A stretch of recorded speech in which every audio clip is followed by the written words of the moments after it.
ఎప్పుడైనా అద్దంలో చూసుకుంటూ అసలు నేనెవరు అనిపించిందా? మన పేరు, మన ఉద్యోగం, మనకున్న బంధాలు ఇవన్నీ కాసేపు పక్కన పెడితే ఇక మిగిలేది ఏంటి? రండి, ఈరోజు మనం ఈ శరీరానికి ఆవల ఉన్న మన అసలైన గుర్తింపేంటో తెలుసుకునే ప్రయత్నం చేద్దాం. మన చిన్నప్పటి ఫోటో పక్కన పెట్టుకుని ఇప్పటి మనల్ని మనం చూసుకుంటే అప్పటి శరీరానికి ఇప్పటి శరీరానికి అస్సలు పోలికే ఉండదు కదా. మరి ప్రతీక్షణం ఇలా మారిపోతున్న ఈ దేహమేనా నేను అంటే, లేక ఈ మార్పులన్నింటినీ గమనిస్తున్నా ఎప్పటికీ మారలదేదైనా మన లోపల ఉందా? సరే, ఈ అద్భుతమైన అన్వేషణలో మనం ఏం చూడబోతున్నామో ఓసారి చూద్దాం. ముందుగా శరీరానికి ఆత్మకి మధ్య ఉన్న తేడా ఏంటో చూస్తాం. ఆ తర్వాత ఆత్మ ఎప్పటికీ ఉంటుందని చెప్పే ప్రాచీన సత్యాలను తెలుసుకుంటాం. మనలోనే ఉండే 2 రకాల ఆత్మల గురించి చర్చిస్తాం. చివరగా అసలిదంతా తెలుసుకోవడం వల్ల మన జీవితానికి ప్రయోజనమేంటో చూద్దాం.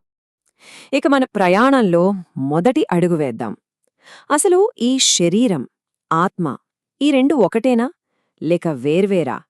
వాటి మధ్య ఉన్న ఆ ప్రాథమికమైన తేడా ఏంటో ఇప్పుడు స్పష్టంగా చూద్దాం. చూడండి, ఈ రెండింటి మధ్య ఎంత తేడా ఉందో.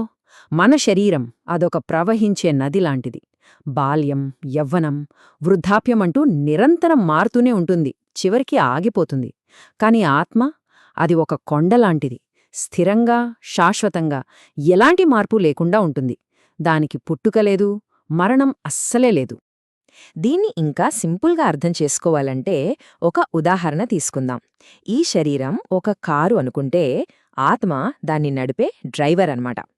కారు కాలక్రమేణా పాతబడిపోతుంది, పాడైపోతుంది. కాని డ్రైవర్ వేరు కదా, అతను ఇంకో కార్లోకి మారతాడు. అలాగే ఈ శరీరం కూడా కేవలం ఒక వాహనం మాత్రమే. అసలైన చైతన్యం, ఆ జీవశక్తి అంతా ఆ ఆత్మ నుంచే వస్తుంది. సరే, శరీరం వేరు, ఆత్మ వేరు, ఇది అర్థమైంది కదా. మరి అసలు ఆ ఆత్మ లక్షణాలేంటి? దాని స్వభావం ఎలాంటిది? దీని గురించి కొన్ని వేల ఏళ్ల నాటి మన గ్రంథాలు ఏం చెప్పాయో చూస్తే నిజంగా ఆశ్చర్యపోతాం. ఇక్కడ మనకు కనిపిస్తున్నది ఇదేదో మామూలు పాతపత్రం కాదు. ఇది వేల సంవత్సరాలుగా మానవాళికి దారిచూపుతున్న ఒక శక్తివంతమైన శ్లోకం. దీనిలో ఆత్మ యొక్క నిజస్వరూపానికి సంబంధించిన ఎన్నో లోతైన రహస్యాలున్నాయి. అవేంటో ఇప్పుడు చూద్దాం. ఒక్కసారి ఈ మొదటి లైన్లో ఎంత పవరుందో ఆలోచించండి. న జాయతే మ్రియతే వా కదాచిన్ అంటే ఆత్మ ఎప్పుడూ పుట్టదు, ఎప్పటికీ మరణించదు. నిన్న, ఈరోజు, రేపు ఏ కాలంలోనూ దానికి అంతమనేది లేదు. ఈ ఒక్క వాక్యం మన అస్తిత్వం గురించిన మన ఆలోచనల్నే మార్చేస్తుంది. ఈ శ్లోకం ఇక్కడితో ఆగదు, ఇంకా లోతుగా వెళ్తుంది. అజహ అంటే పుట్టుకలేనిది, నిత్యః శాశ్వతః అంటే ఎప్పటికీ ఉండేది, స్థిరమైనది, పురాణః అంటే అన్నింటికంటే పాతది, కాలానికి కూడా అతీతమైనది. ఇక చివరిగా అత్యంత ముఖ్యమైన విషయమేంటంటే ఈ శరీరం మట్టిలో కలిసిపోయినా ఆత్మ అనే ఆ తేజస్సు మాత్రం చెక్కు చెదరకుండా అలాగే ఉంటుంది. అయితే ఆగండి, కథ ఇక్కడితో అయిపోలేదు. ఒక చిన్న ట్విస్టుంది. మనమిందాక శరీరం అనే కారు, ఆత్మ అనే డ్రైవర్ అన్నాం కదా. అసలు ఆ కార్లో ఒక డ్రైవరున్నాడా, ఇద్దరున్నారా? ఇప్పుడు మనలోనే నివసించే 2 రకాల ఆత్మల మధ్య ఉన్న ఆశ్చర్యకరమైన తేడాను తెలుసుకోబోతున్నాం. ఇక్కడ చూడండి, ఒకవైపు మనలాంటి జీవాత్మ ఉంది. జీవితమనే ఈ ఆటలో పూర్తిగా మునిగిపోయి కష్టసుఖాల అలల మధ్య కొట్టుకుంటూ తన అసలు స్వరూపాన్ని మర్చిపోతుంది. మరోవైపు పరమాత్మ ఉన్నారు.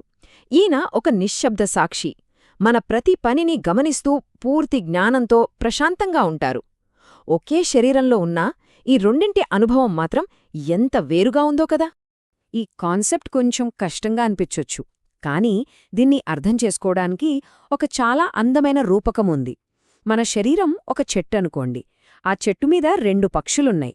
ఒక పక్షి అంటే జీవాత్మ ఆ చెట్టు పండ్లను ఆత్రంగా తింటూ ఉంటుంది, అంటే మన కర్మఫలాలను అనుభవిస్తూ ఉంటుంది. అందుకే దానికి సంతోషం, బాధ కలుగుతాయి. కాని రెండో పక్షి, అదే పరమాత్మ, ఏ పండో తినదు. కేవలం ఒక స్నేహితుడిలా, సాక్షిగా మనల్ని చూస్తూ ఉండిపోతుంది. సరే, ఇదంతా బానే ఉంది, ఫిలాసఫీలా అనిపిస్తోంది. కాని దీనివల్ల మనకేంటి లాభం? మన రోజువారీ జీవితానికి ఇదెలా ఉపయోగపడుతుంది? ఇప్పుడు అసలు విషయానికి వద్దాం. దేనికి సమాధానం ఒక్కటే మాటలో చెప్పాలంటే స్వేచ్ఛ. మనల్ని పట్టి పీడించే భయాలు, ఆందోళనలు, బాధలు వీటన్నింటి నుంచి స్వేచ్ఛ. మనం ఈ నశించిపోయే శరీరం కాదు, శాశ్వతమైన ఆత్మ అని గ్రహించిన క్షణం ప్రపంచాన్ని చూసే మన దృక్పథమే మారిపోతుంది. మరి ఆ స్వేచ్ఛను ఎలా పొందాలి? దానికి ఒక 3 సింపుల్ స్టెప్సున్నాయి. మొదటిది, నేను ఈ శరీరాన్ని కాదు అని బలంగా గుర్తించడం. రెండవది, నేను ఎప్పటికీ ఉండే శాశ్వతమైన ఆత్మను అని మన నిజస్వరూపాన్ని అర్థం చేసుకోవడం. ఇక చివరిగా అత్యంత ముఖ్యమైనది, మార్గదర్శకత్వం కోసం మనలోనే ఉన్న ఆ నిశ్శబ్ద సాక్షి, ఆ పరమాత్మ వైపు మనస్సును తిప్పడం. ఇది మనల్ని మళ్ళీ ఆ 2 పక్షుల కథ దగ్గరికే తీసుకొస్తుంది. గుర్తుందా?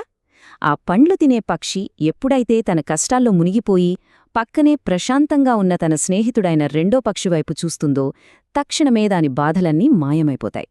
అలాగే జీవాత్మ అయిన మనం పరమాత్మ వైపు తిరిగినప్పుడు మన జీవితంలోకి కూడా అసలైన శాంతి, ప్రశాంతత వస్తాయి. సో, చివరిగా ఒక్క ప్రశ్నతో ముగిద్దాం. మనం ఈ శరీరం కాదు, శాశ్వతమైన, నాశనం లేని ఆత్మ అని నిజంగా నమ్మగలిగితే మన భయాలు, మన లక్ష్యాలు, మన సంబంధాలు ఇవన్నీ ఎలా మారిపోతాయో ఒక్కసారి ఆలోచించండి.